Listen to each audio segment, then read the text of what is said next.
प्रायश्चित, विनय और वैयावृत्त। इनके अलावा भी 3 और आंतरिक तप हैं जो हमारे मन की कमजोरियों को दूर करते हैं और हमारे मन और आत्मा की शुद्धि करते हैं। पर होता यह है कि हम इन आंतरिक तपों से अपने मन को शुद्ध तो नहीं करते, बल्कि अपने मन को गलत खुराक दे देकर उसे अड़ियल गाय बना देते हैं। क्यों पहलवान जी, उठाऊं के? हाँ हाँ। नानी याद आ गई रे। रे कैसे उठाएं इस गाय को? इस एल्गोरिदम का इनपुट n है, तो कन्वेंशनल अप्रोच से इसकी कॉम्प्लेक्सिटी होगी n²। इसे n log n में ऑप्टिमाइज करना है। अरे ये गाय किसी मुसीबत में है क्या? Let me find out. ये तो अच्छी खासी मुसीबत हो गई भाई। कोई मुसीबत नहीं, मैं इंजीनियर हूँ, engineer BTech MTech from IIT। यहाँ से 100 मील के एरिया में मुझ जैसा पढ़ा लिखा कोई नहीं है। भगवान ने मुझे बहुत नॉलेज और बहुत अकल दी है। हाँ, शक्ल तो को दी, अक्ल दी लग गए। शट अप सेठ जी, आप लोग मेरी बात ध्यान लगाकर सुनिए। हाँ ठीक है। फिर देखते हैं ये गाय कैसे नहीं उठती। हाँ। चलो मैं समझाता हूँ। चलो चलो चलो।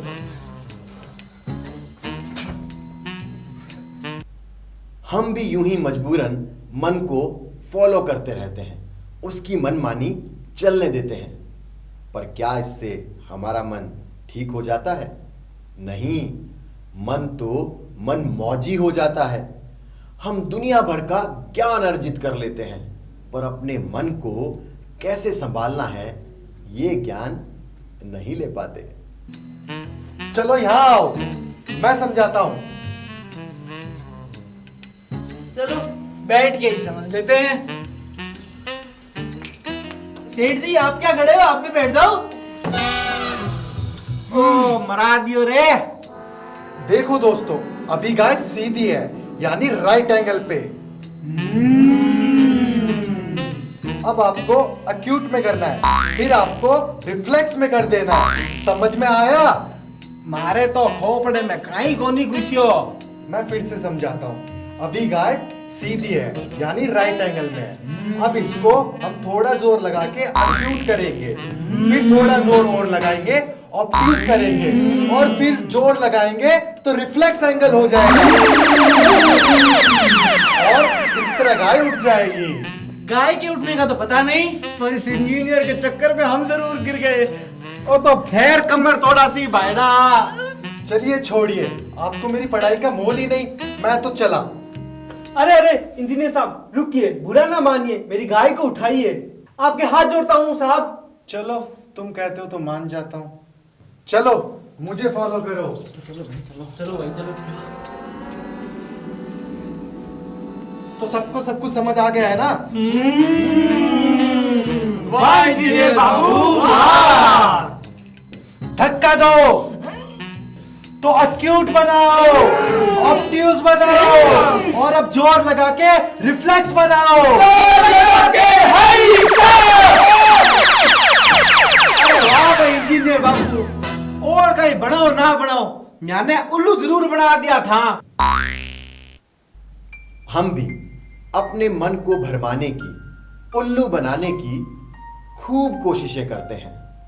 अपने मन में, दिमाग में दुनिया भर की सूचनाओं को भर लेते हैं और उसे हम ज्ञान कहते हैं। पर असली ज्ञान हमें मिलता है चौथा तप करने से। चौथा आभ्यंतर तप यानी स्वाध्याय। अपनी आत्मा का हित करने वाला अध्ययन करना स्वाध्याय है। यह स्वाध्याय 2 तरह से हो सकता है। एक, आलस्य का त्याग करके ज्ञान की आराधना करना, आगम ग्रंथों शास्त्रों का अध्ययन करना। और दूसरा, स्व का अध्ययन करना, यानी अपना आत्म विश्लेषण करना, अपनी सच्चाई बुराई को जानना और फिर एक एक करके सारी बुराइयों से छुटकारा पाना। पर ऐसा भी हम यदा कदा ही कर पाते हैं और सांसारिक मोह माया के मद में चूर रहते हैं। रे तुम ताना रे तुम ताना रे ना ताना रे ना ताना रे ना।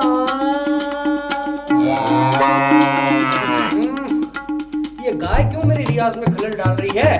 जाके देखना पड़ेगा, जाके देखना पड़ेगा, जाके देखना पड़ेगा।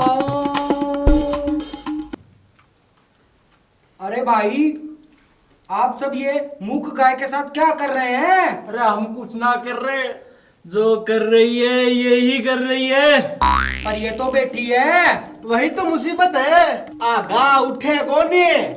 अरे तो मैं ऊंचे से ऊंचा सुर लगा दूं, मंद्र मध्यम तार सप्तक में सा लगा दूं, वेस्टर्न क्लासिकल से भारतीय शास्त्रीय तक सुर सजा दूं, भजन कव्वाली और ठुमरी में ठुमका भी लगा दूं। पर आपके ठुमके से गाय का क्या लेना देना? अरे भाई, संगीत में बहुत बड़ी ताकत होती है। संगीत की वजह से आज पूरे भारत में बच्चा बच्चा मुझे जानता है। पर मैं तो कोनी जानू थने। अरे सेठ जी, वो बच्चों की बात कर रहे हैं। लगता है आप सबको संगीत की ताकत दिखानी पड़ेगी। लो, ये गाय मेरे इतने बड़े डंडे से ना डरी और तुम्हारी इस फूकनी से डर जाएगी।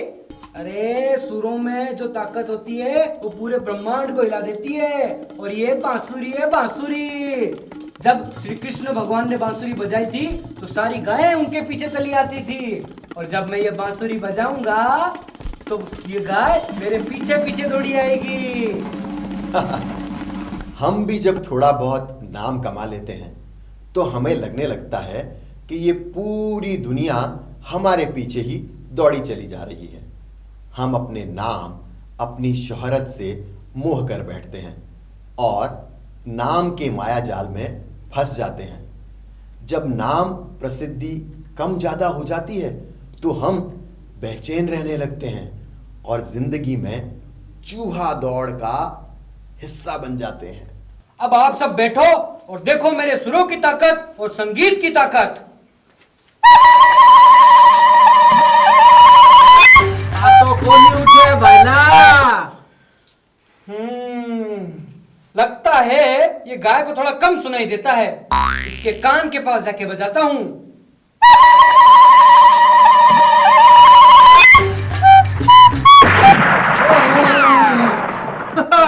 आयो बड़ो संगीतकार। ताना दे रा, ताना दे रा, ताना दे रा। जिंदगी भी हमें यूं ही चिढ़ाती है और मजाक बनाती है जब हम नश्वर चीजों के मोह में पड़ जाते हैं। पर इससे बचने के लिए हमें चाहिए पांचवा आंतरिक तप, व्युत्सर्ग। व्युत्सर्ग का अर्थ होता है त्याग। बाह्य और अभ्यंतर के भेद से व्युत्सर्ग यानी त्याग दो प्रकार के होते हैं।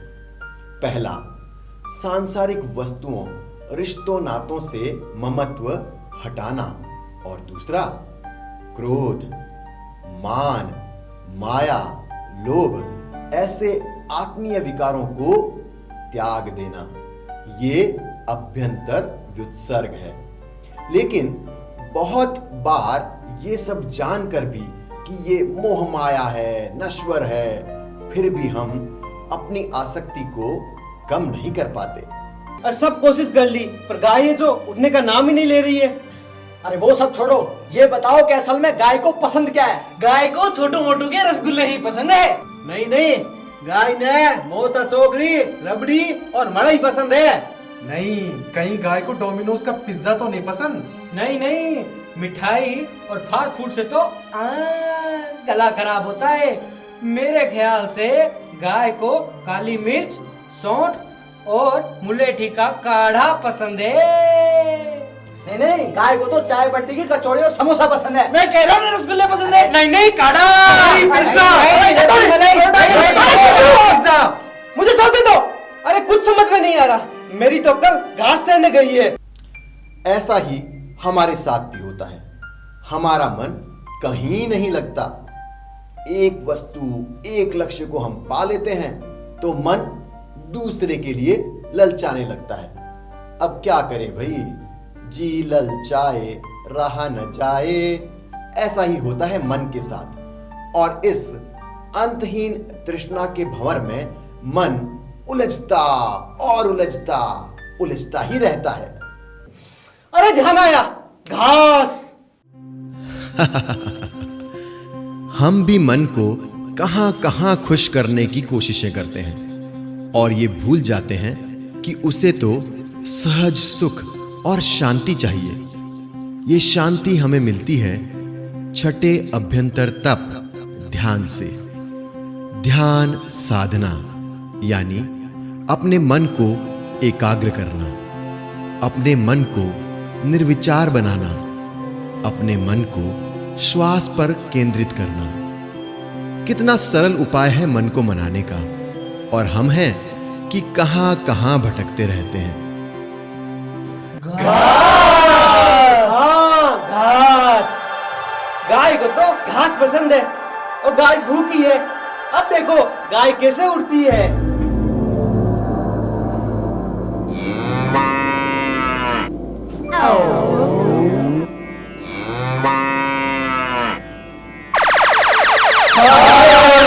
हम कितने मूर्ख हैं, हम सचमुच मूर्ख हैं। हाँ, हम भी बहुत मूर्ख हैं।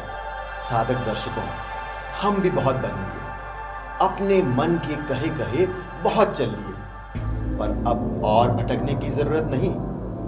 6 अभ्यंतर तप से हम हमारे मन को सुधार सकते हैं और साथ ही ध्यान साधना से मन आत्मा को निर्मल कर सकते हैं।